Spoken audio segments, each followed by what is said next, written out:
Welcome to the 1 Minute Preceptor podcast, brought to you by Med School Coach. Each episode, get clinical rotation advice and tips to prepare for your externships in healthcare. We interview preceptors and physician educators who will prepare you for your rotation and improve your clinical experience. Now, here's your host, DiMarco. Today we have Dr. Elsie Koh, an interventional radiologist and founder of Lead Physicians, which trains physicians in leadership skills essential to the healthcare environment. Elsie, nice to have you here. Thank you for having me. So, quick question for you. What is the most outrageous thing that you've seen in the academic medical setting? Gosh, Chase, that's such a broad question. I've seen a lot of things, and I'm sure medical students have too. I mean, my husband's a physician too. He comes back with outrageous stories of morbidly obese people at NYU, patients having sandwiches hidden under their rolls of fat, a hip dislocation with maggots growing on the bone, crazy stuff. And that's in Bellevue Hospital. But for me, it was less crazy in terms of that. But I went into interventional radiology, and I would see patients where I thought for sure is going to die. Someone with a massive pulmonary embolus, and you can see blood going into their endotracheal tube during the procedure when we're trying to clean out the clot in their pulmonary arteries.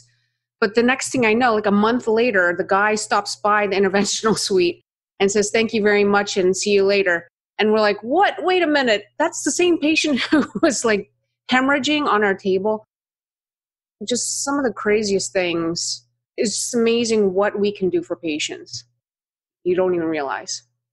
Yeah, I think a lot of students, especially earlier in their career, aren't that familiar with interventional radiology, what it actually is, what it does, how detailed some of these imaging modalities and other techniques can be. And maybe you can tell us a little bit more about yourself and your history and a little bit about why you chose IR.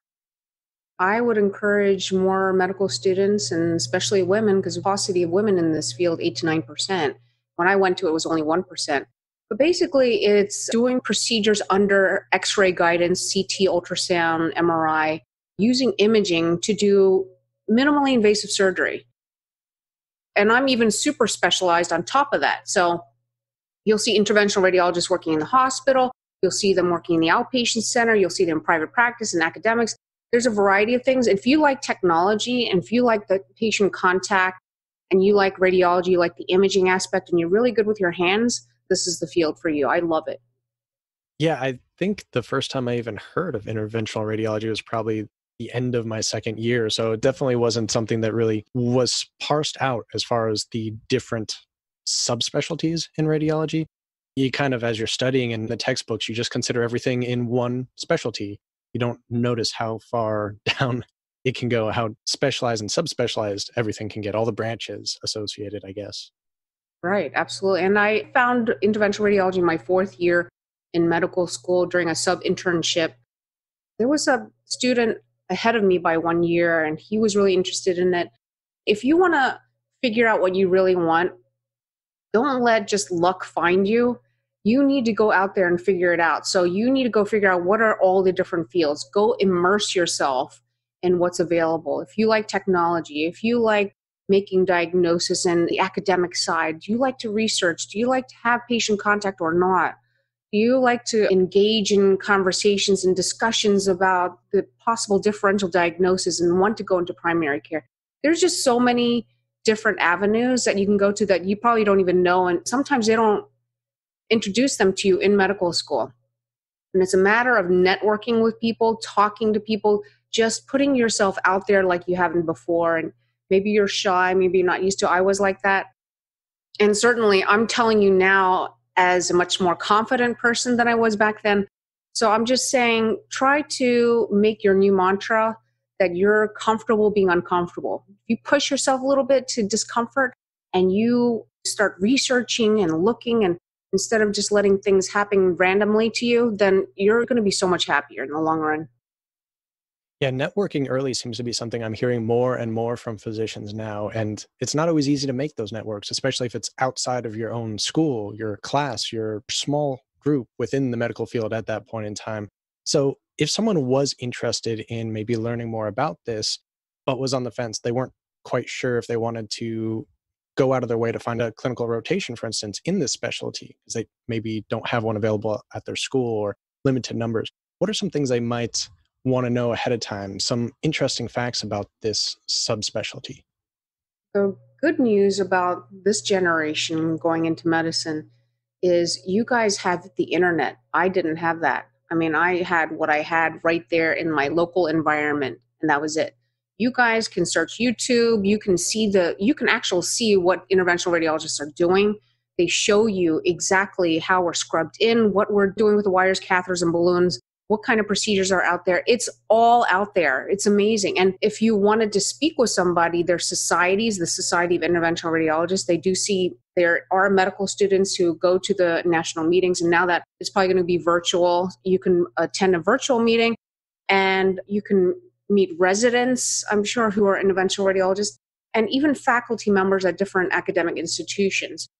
There's a variety of ways that you can find out about the field that you could potentially be interested in. Okay, that's good to know. And there are some other platforms coming out that are aimed at trying to help students find rotations, especially niche rotations in certain locations, especially that they might be able to try if they can't get a hold of maybe a busy resident. They might not always have the time for a student just looking for a rotation. What do you think is a particular struggle that a new student would find going into this? Something that maybe they haven't run into before, or just a common obstacle? The most common obstacle that comes right to mind, your own self. I mean, literally, I think majority of people may not be happy with their jobs, not happy with some aspect of their life, whether time and money freedom, they might have a lot of doubt. It's a matter of really developing, and I wish somebody told me this when I was a medical student because I didn't know this. There is so much more out there now in personal development and books. And like Jim Carrey, if you Google him, he's a famous actor and your generation might not know him, but he was in Dumb and Dumber and all these like really funny movies back in the day.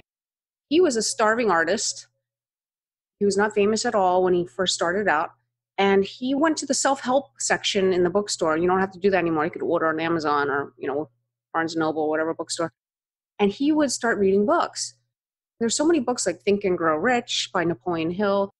And you could just find a myriad of books. And I'm sure like Chase, you're probably a great resource for them. But if you start studying and developing yourself, because you're the one who's probably limiting yourself the most, and you start getting bold and being the person that you want to be, he wrote this check to himself. Watch the YouTube video. He wrote a check for $10 million and he put it in his wallet. And he would drive to Hollywood at the top of this hill and he would visualize every single day he's going to get $10 million for his first gig, that in 3 years he's going to be paid $10 million. And he would start feeling, really great. He would start feeling confident about, his abilities. And he goes, you know what? I don't have it yet, but it's here. And the check would just slowly become frayed and it's like falling apart. But in 3 years, he signed a contract for Dumb and Dumber, the first movie that he was in, for $10 million. So I'm not saying go out there and think, oh, I'm going to make $10 million. I'm just saying pick a dream. Pick a dream that you want. Find out what it is that you're good at. There's so many tools online, too, to figure out what that is, your strength finders, and there's personality tests, too. Talk to people. Go figure it out. Go look and see what else is out there. And you'll be amazed. You could start making phone calls. You could start doing research. And then you're going to find a way to get into the field that you want to be. Because you don't want to be stuck in some residency that you're going to be like, oh my God, I wasted 4 or 5 years of my life. And then switch. Because I have friends who did that. They switched from, primary care to anesthesia. And then you're going to spend another 4 or 5 years? You can be in training for another 10 years.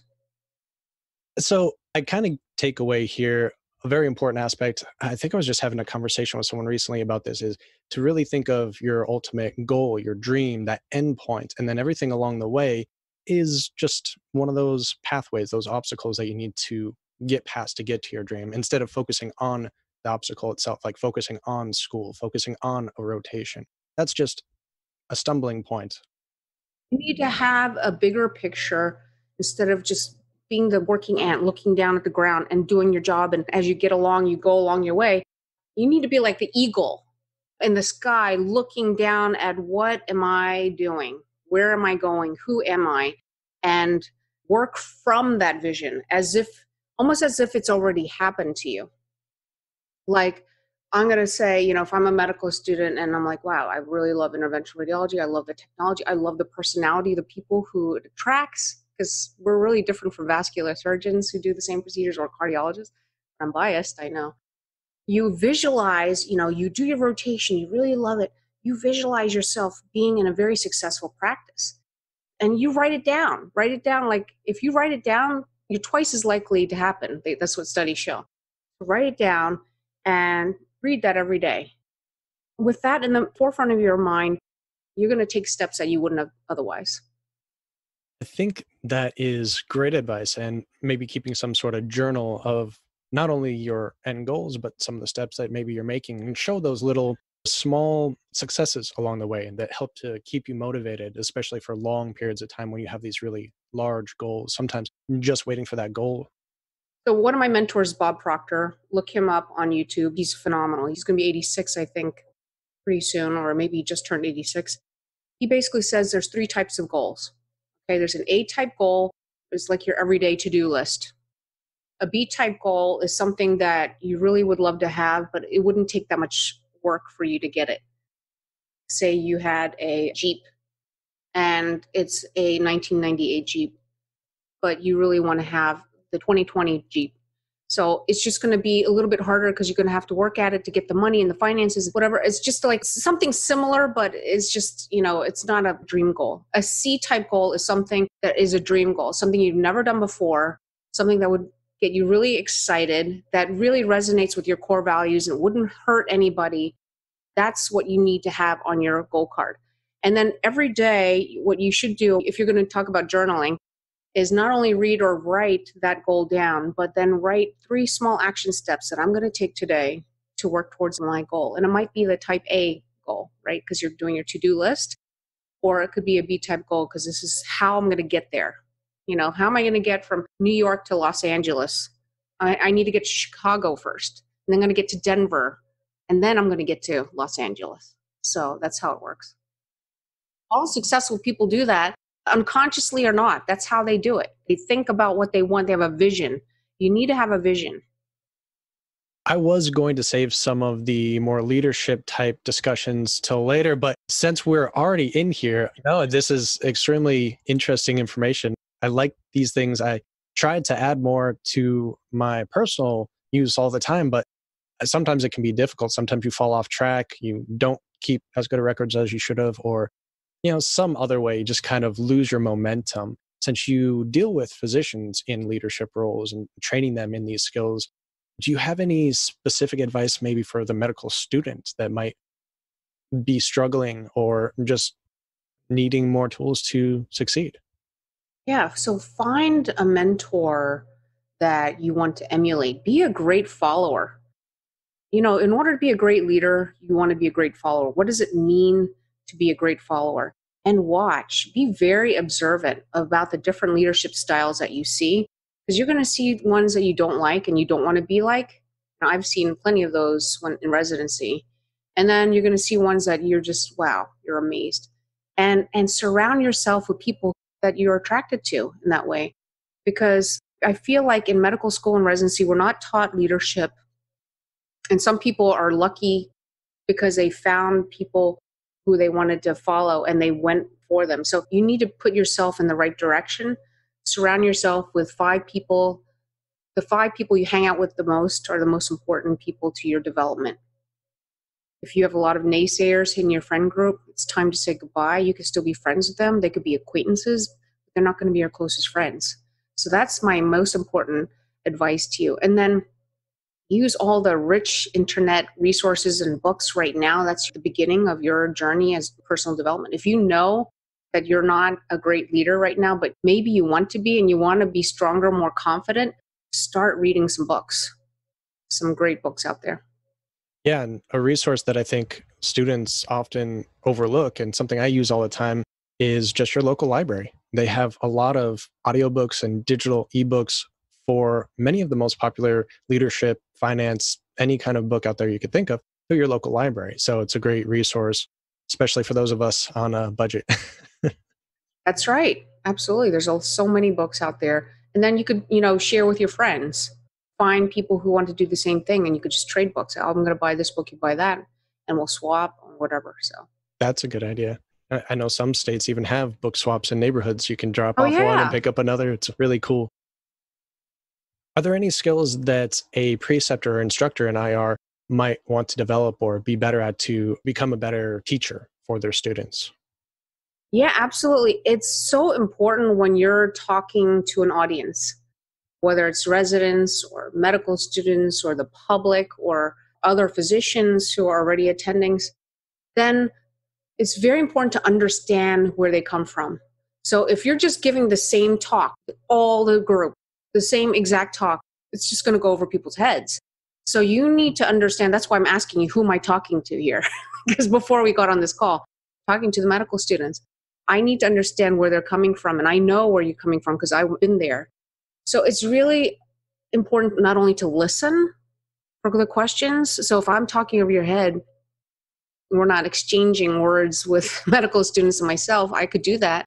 But because I understand where you're coming from, where I feel like I can speak at that level. So it's very important to really study who you're speaking to and then listen and then ask questions and make them feel comfortable to ask questions. Because if you're that type of person who seems very overly confident and strict and scary, no one's going to ask you any questions. And you want to foster that kind of environment. And that's the same thing as a leader in an organization. You want to be able to understand what the employees are doing. What do they need? Let them come to you for any concerns, conflicts, ideas, comments, criticisms about even myself. Then you're going to have a much more successful company or organization because you're going to be that type of person who knows, oh my God, this is what we're missing in the front lines, and I didn't realize that. You need to be there for them. And that's the same thing as just giving a talk to medical students. It sounds like the same tactics that you can use for speaking to someone in business can be used for speaking to a student. Is first off, you need to find out. Absolutely. The same leadership skills apply.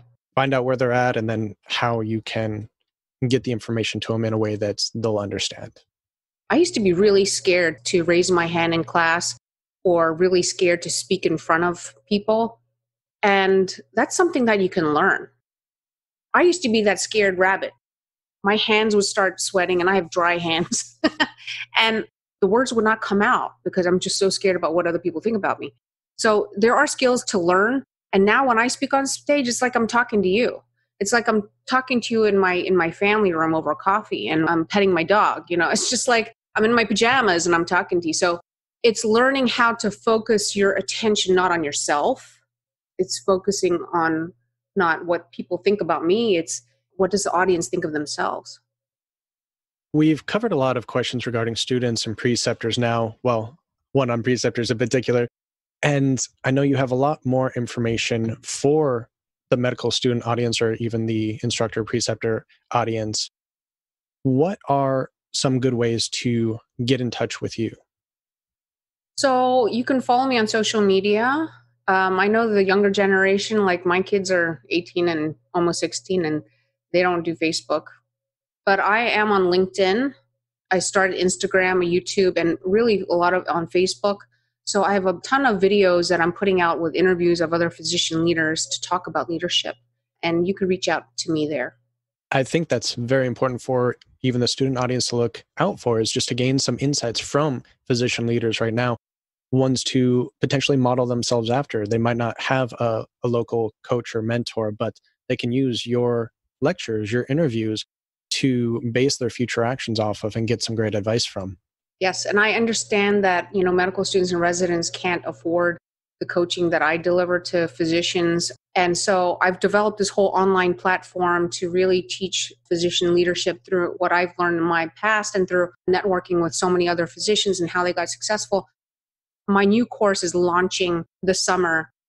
I was thinking going forward, I'm going to save aside a percentage of whatever profits that are made to allow select residents to come in and learn leadership at a severe discount, because I know that it's hard for residents. There'll still be a cost, because if I give it out for free, you're not going to take advantage of it and you're not going to try. That's just studies show. It's going to be at a resident rate, and it's going to be partially funded because I'm going to use proceeds to help residents too. So a scholarship, basically. Yes. Do you have any other thoughts or recommendations for the student audience? Just know that you're not defined by your past results, even your current results, that your future results are completely different. You start with a clean slate.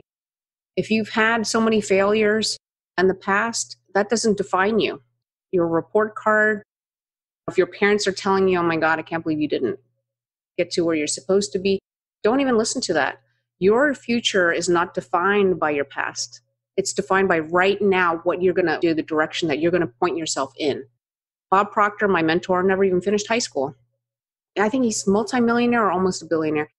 I'm not saying that money is everything, but I'm saying you cannot let people tell you about what you're worth, because you're worth so much more than that. People only reach 10% of their potential in general is what they say.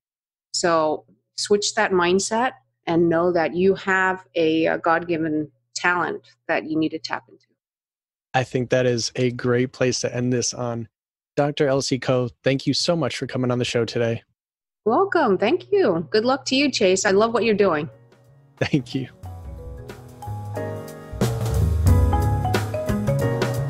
Are you looking for productivity and study coaching? You can now register for a free 30-minute session with me, sponsored by Prospective Doctor. To register, go to prospectivedoctor.com/chase and register for a 30-minute coaching session. And if you decide to use their MCAT or USMLE tutoring services, you can now use the code CHASE10 and receive 10% off of your purchase of up to $400. Just enter CHASE10 to get your discount now. The 1 Minute Preceptor podcast is powered by Med School Coach. To access Med School Coach services like USMLE tutoring or residency admissions advising, visit our website at medschoolcoach.com. Good luck as you prepare for your board exams, and we hope you tune in again next time.